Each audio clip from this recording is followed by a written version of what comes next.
بسم اللہ الرحمن الرحیم۔ شروع اللہ کے نام سے جو بڑا مہربان اور نہایت رحم کرنے والا ہے۔ آج کی اس ویڈیو میں ہم ایسا واقعہ بیان کریں گے جسے سن کر آپ کے رونگٹے کھڑے ہو جائیں گے اور آپ کی آنکھوں میں بھی آنسو آ جائیں گے کہ ایک ایسا جانور جو بے انتہا وفاداری نبھانے والا ہے۔ یہ ایسا واقعہ بیان کرنے والے ہیں جس کو آپ نے شاید اس سے پہلے نہیں سنا ہوگا۔ آج کی اس ویڈیو میں ہم بات کرنے والے ہیں حضرت امام حسین علیہ السلام کے گھوڑے کے بارے میں۔ حضرت امام حسین علیہ السلام کے گھوڑے کا نام کیا تھا، آپ کے پاس یہ گھوڑا کہاں سے آیا تھا اور اس گھوڑے کی کیا خاصیت تھی، اس ویڈیو میں ہم آپ کو حضرت امام حسین علیہ السلام کے گھوڑے کے بارے میں تفصیل سے بتائیں گے اور ساتھ ہی ساتھ یہ بھی بتائیں گے کہ میدان میں اس گھوڑے کی کیا وفاداری تھی۔ ایک وقت بھی آیا تھا کہ جب اس نے حضرت امام حسین علیہ السلام کے ساتھ بے انتہا وفاداری نبھائی، جسے سن کر آپ کی آنکھوں میں بھی آنسو آ جائیں گے۔ محترم ناظرین، حضرت امام حسین علیہ السلام کے گھوڑے کا نام ذوالجناح تھا۔ ذوالجناح کو ایران کے بادشاہ نے ایک مرتبہ نبی پاک صلی اللہ علیہ وآلہ وسلم کو تحفے میں دیا تھا۔ آپ صلی اللہ علیہ وآلہ وسلم کا یہ مشہور معجزہ ہے کہ آپ جس بھی گھوڑے پر ایک مرتبہ بیٹھ جایا کرتے تھے تو اس گھوڑے کی عمر بڑھ جایا کرتی تھی، پھر وہ گھوڑا کبھی بھی بوڑھا نہیں ہوتا تھا۔ اس لیے یہ گھوڑا اتنے سال گزرنے کے باوجود کربلا کے میدان میں صحت مند اور چاق و چوبند تھا۔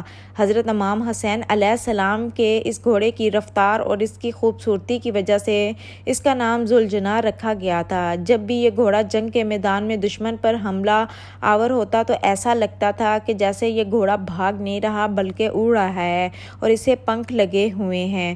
ذوالجناح یعنی دو پروں والا گھوڑا بھی اسے کہا جاتا تھا۔ حضرت امام حسین علیہ السلام کو بچپن سے ہی گھوڑوں کا بہت زیادہ شوق تھا اور ایک مرتبہ امام حسین علیہ السلام اپنے نانا نبی پاک صلی اللہ علیہ وآلہ وسلم کے پاس گئے۔ اس وقت آپ صلی اللہ علیہ وآلہ وسلم اس گھوڑے کے پاس موجود تھے اور ساتھ میں آپ صلی اللہ علیہ وآلہ وسلم کے ساتھ کچھ صحابہ اکرام بھی موجود تھے۔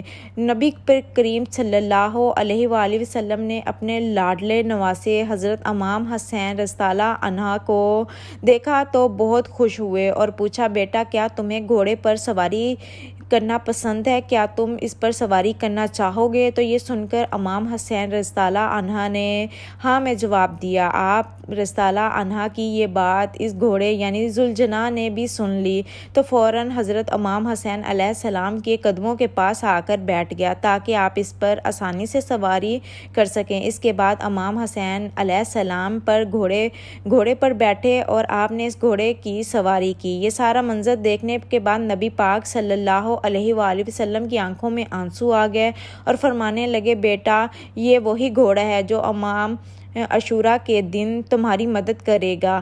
پھر آپ صلی اللہ علیہ وآلہ وسلم نے وہ گھوڑا امام حسین رضی اللہ عنہ کے حوالے کر دیا۔ حضور اکرم صلی اللہ علیہ وآلہ وسلم کا ذوالجناح حضرت امام حسین رضی اللہ عنہ کے پاس آ گیا۔ سمجھ رہے نا، کربلا کے میدان میں نبی پاک کے نواسے امام حضرت امام حسین رضی اللہ عنہ سے وہ محبت کی، وہ وفاداری کی جو سن کر اور دیکھنے والے کی آنکھوں میں آنسو آ جائے، دیکھ کر بھی ذوالجناح پر اتنا زیادہ ناز آ جائے کہ اس نے اتنی زیادہ وفاداری کی۔ دوستو، امام حسین رضی اللہ عنہ کے گھوڑے سلسلہ کے بارے میں یہ بات مشہور ہے کہ جب یزیدیوں نے حضرت امام حسین رضی اللہ عنہ کا پانی بند کیا تو ذوالجناح نے بھی پانی نہ پیا۔ ذوالجناح کو پانی کے لیے بہت زیادہ وہاں موقع ملے لیکن ذوالجناح نے پانی نہ پیا۔ حضرت امام حسین رضی اللہ عنہ کے ساتھ پانی نہ پی کر اپنا وعدہ وفا کر دیا۔ اس کے بعد جب کربلا میں 10 محرم کا دن آیا تو حضرت امام حسین رضی اللہ عنہ ذوالجناح سے زمین پر گرے۔ آپ رضی اللہ عنہ کا یہ گھوڑا آپ کے سامنے آ کر کھڑا ہو گیا کہ دشمن کی جانب سے آنے والے ہر تیر کو اپنے جسم پر لینے لگا۔ اس وقت ذوالجناح پر اتنے زیادہ تیر لگ چکے تھے کہ اس کے جسم کا کوئی بھی حصہ باقی نہ رہا اور باقی روایت میں آتا ہے کہ ذوالجناح کو اتنے تیر لگنے کے بعد بھی امام حسین رضی اللہ عنہ کے اس گھوڑے نے 60 سے زیادہ دشمنوں کو موت کے گھاٹ اتار دیا تھا۔ اس کے بعد جب ظالموں نے حضرت امام حسین رضی اللہ عنہ اور ان کے سارے ساتھیوں کو شہید کر دیا تو حضرت امام حسین رضی اللہ عنہ کا یہ گھوڑا یعنی ذوالجناح اہل بیت کی لاشوں کے گرد چکر لگانے لگا۔ پھر ذوالجناح حضرت امام حسین رضی اللہ عنہ کے جسم کے پاس آ کر رک گیا اور اپنی پیشانی کو حضرت امام حسین رضی اللہ عنہ کے خون سے تر کر لیا۔ پھر اپنے پاؤں کو زمین پر اس طرح سے مارا کہ جس سے اتنی زور کی آواز پیدا ہوئی کہ پورے میدان میں سناٹا چھا گیا۔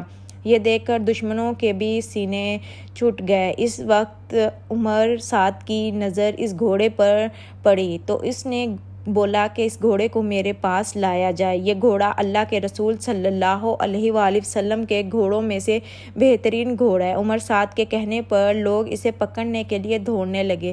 جیسے ہی لوگ ذوالجناح کے پاس گئے کہ ذوالجناح نے اپنے آپ کو اتنی دور سے بھگایا کہ وہ پانی میں جا کر ڈوب گیا۔ وہ دریائے فرات میں اس نے اپنے آپ کو غرق کر ڈالا، وہیں پہ وہ ڈوب گیا کہ جب میرے سوار ہی نہیں رہا، حضرت امام حسین رضی اللہ عنہ ہی نہیں رہے تو میں کیسے پھر زندہ رہ سکتا ہوں، میں کیسے دشمنوں کے حوالے خود کو کر سکتا ہوں۔